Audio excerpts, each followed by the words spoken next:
get this massive number, whatever it might be. And they say, he has not broken 50%. Who the hell's Abraham Lincoln could not have broken 50%? Anyway, so then I won, and I kept winning and winning. And then we get to New York. And you know what's nice about New York? New York is tough, and they know me, right? Isn't it nice that the people that know me the best, the people from New York, they gave me a massive victory, and we still had 3 people. We had 3 people. And I got almost 62% of the vote. Think with 3 people. You know, in politics, with 2 people, if you get 55 to 45, they call that a massive victory, right? I had 3 people. I had almost 62%. Won almost every county. But before that, I had Florida. You remember Florida, right? So Florida, and I was against Marco Rubio, sitting senator, and very, very, very low energy Jeb Bush, right? Right? I only say that because he signed the pledge, but he hasn't endorsed me. I don't really want his endorsement, but you know what, folks? When you sign a pledge, you're supposed to live up to the pledge, even if you don't like Donald. I mean, he's got good reason not to like me, I guess.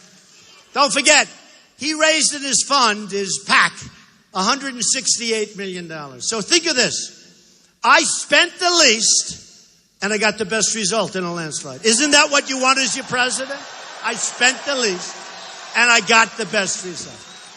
I remember New Hampshire. I love New Hampshire. New Hampshire, in fact, yesterday I was in New Hampshire, gave the speech on what happened this horrible, horrible weekend in Orlando. And New Hampshire's been a special place because that was my first victory. And I remember so vividly talking to the people of New Hampshire. We had these massive crowds. It's different because you don't have rooms as big as this for the most part.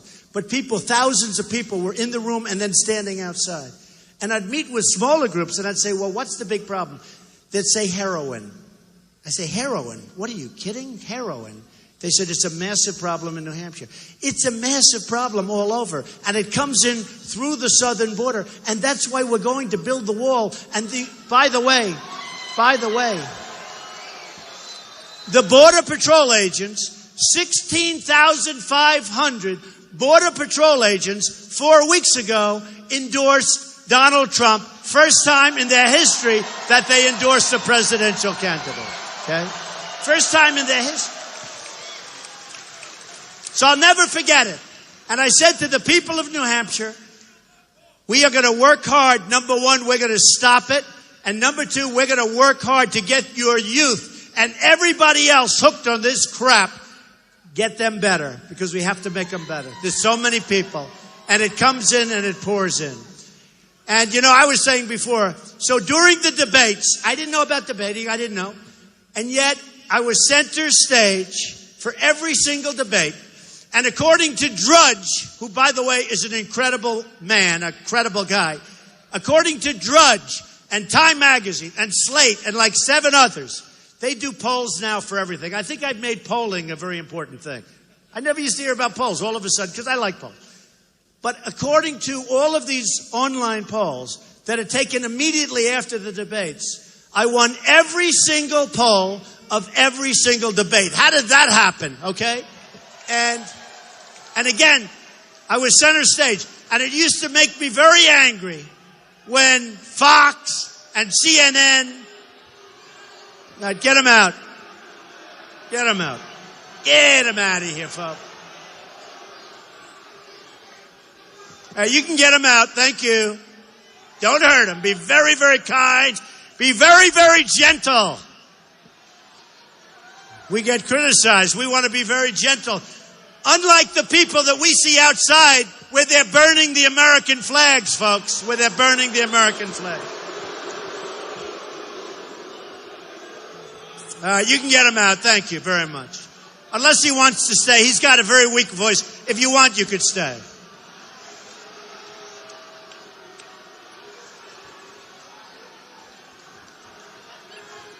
Thank you. Thank you.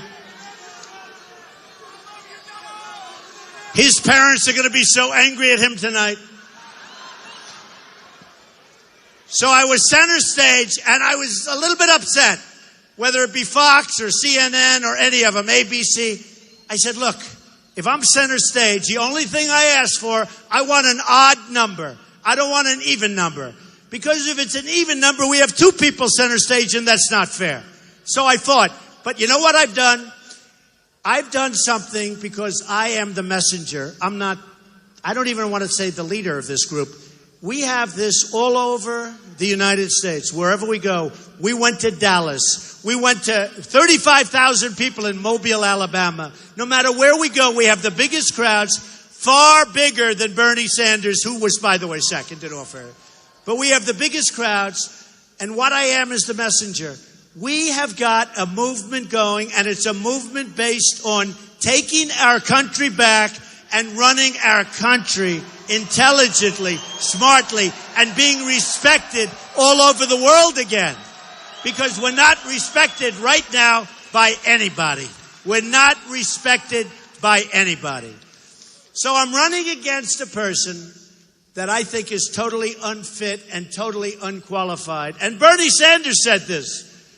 Totally unqualified to be president. Now, a new book just came out by the Secret Service, the person that was with her. You have to hear what he said. I mean, I hope the book sells. I'm sure the mainstream media won't be writing much about the book. But it's a new book, and it says she doesn't have the judgment. She doesn't have the character. She was like a screaming maniac. Folks, we would be making one hell of a mistake. I'll tell you what. If Hillary Clinton becomes president, I don't know that our country will ever come back. I mean it. Now remember one thing, so important. Justice Scalia, who is a great guy, he died unexpectedly. So we have one slot already. And if liberal Democrats get in and put the people that they want in there, it's a whole different world, including guns, by the way. You can forget about your guns. You can forget about your guns. The NRA endorsed me. The NRA a few weeks ago endorsed me. I believe it's the earliest endorsement in the history of these races. And we are going to protect our Second Amendment. We're going to protect our Second Amendment.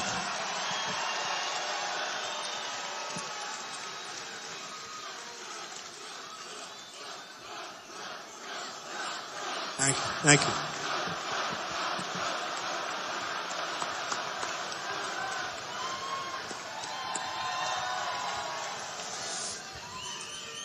Hillary Clinton effectively wants to abolish the Second Amendment. She wants to take your guns away.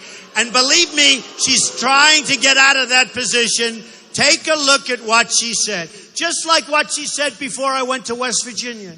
A few weeks before, she said, we're going to take away the mines and we're going to take away the jobs from the miners. How about that for brains? And then 4 weeks later, she's in West Virginia and she didn't register too well there, folks. We're going to bring back our miners. We're going to bring back our jobs into this country. We're going to bring back our jobs into this country. Big league. So, here's the story. We have a country that we love. But we have a country that's gone astray. We don't win anymore. We don't win with Sergeant Bergdahl. Remember Sergeant Bergdahl? Remember? We get Bergdahl. This is a typical Obama trade. I call him the 5-for-1 president.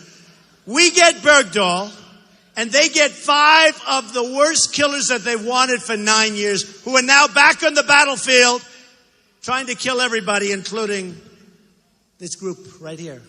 We're not going to let it happen, folks. We're not going to let it. This is the deal we make. And by the way, probably 5 and maybe 6 people, wonderful young military people, were killed looking for Bergdahl after he deserted, okay? Think of it. Now, in the old days, you know what would have happened to him, right? Quickly. In the old days. 10 years ago, it wouldn't have been pretty, but he would have lived. And today, they're talking about maybe nothing's going to happen to him. Because this is where we've come. This is where we've come to.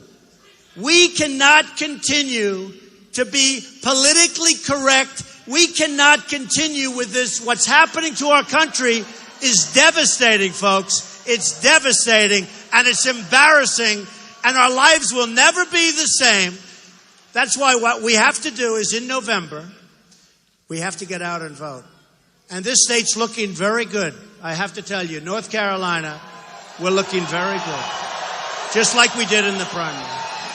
I remember in the primary, I wasn't really favored to win, but I remember I went to make a speech in North Carolina, in the Charlotte area, and the crowd was like unbelievable.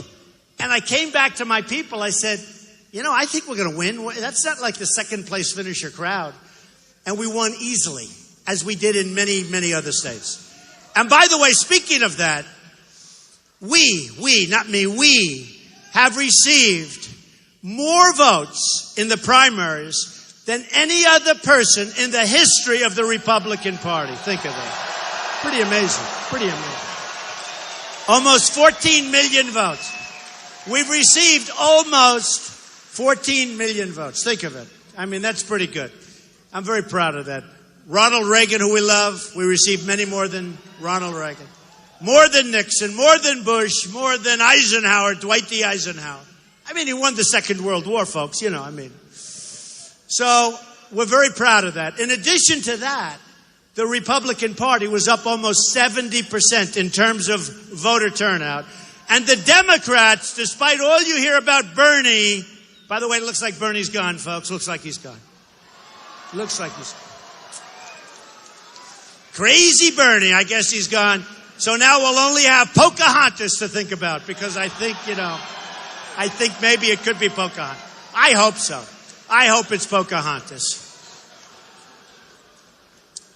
They said, Mr. Trump, that's a terrible thing. Would you apologize? No, they want me to apologize. They want me to apologize. I have to. No. But I did. I did. Can you believe it? I apologized.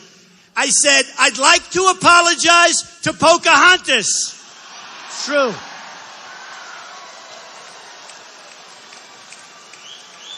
The great Pocahontas. So, folks, we have to win. We don't win anymore. We don't win on trade. We don't win with the military. We can't beat ISIS. We don't win anymore. We're going to start winning like you've never seen before. We're going to win with our military. We're going to kick the hell out of ISIS. We have no choice. We're going to win on trade. We're going to make great deals. We're going to bring our money back. We're going to bring our jobs back. We're not going to let people take our companies so easily anymore. We're going to win on trade. We're going to win at the border. We're going to build a wall. Mexico's going to pay for the wall. They're going to be very happy to pay for it. They're going to be very, very happy to pay for the wall, believe me. They make so much money off us. That wall is peanuts compared to the money. Don't forget, a few weeks ago, Vicente Fox, he was the former president of Mexico. And years ago, he was saying, they will never build a wall. Talking about me. They would never build a wall. Well, then, a few weeks ago, he said, there is no way that we're going to pay for that. And then he said F-bomb. He used the F-bomb on live television, on CNN. He used the F-bomb. Can you imagine if I used the F-bomb? It would be like the electric chair, right? I get the electric. He used the F-bomb. There's no way. The anger and their hatred. There's no way that Mexico is going to pay for that F-bomb wall. And I was so happy. First, I was surprised that he used the word. I figured this is going to be a big scandal all over the world. And the next day, nobody said anything about it, right? That he used the word. But I said, you know what's the good news? A few years ago, he said, there's no way we're going to allow the wall to be built. Well, now he's given up on that. Now all we have to do is get him to pay for it, which will be so easy. So easy. So easy. Don't forget, the wall is a little fraction of the cost of these yearly trade deficits. So we're going to do fine, and we're going to have a great relationship with Mexico. We're going to have a very good relationship. We're going to have a better relationship with Mexico and China than we have right now in all of them. Look at China. They've ripped us left. They've ripped us right. They've taken our jobs. They've taken our manufacturing. They dump their product all over the place. And they don't even like us. And what do? They go to the South China Sea. And they build one of the great and big fortresses of the world. They're not supposed to be doing that, folks. They have no respect whatsoever. Nobody respects our country anymore. So here's the story. We're going to win with our military. We're going to win at the border. We're going to win on trade. We're going to save our Second Amendment. So important. So important. We're going to appoint great judges that are going to keep our country running and running maybe even better than ever before. Because the next president could have 5, probably 3, could go to 4. But you could even have 5 judges, 5 justices of the Supreme Court. And I already put a list out. And everybody's very impressed with that list. So what we're going to do, folks, we're going to start winning. We're going to repeal and replace Obamacare, which is a total disaster. And if you look at your premiums, and if you looked at your deductible, it's so high that unless you lead a really long, horrible death, you're never going to get to use it. The deductibles are so high, it's a disgrace. Obamacare is a major failure. We repeal it, we replace it. We repeal Common Core, we bring our education local.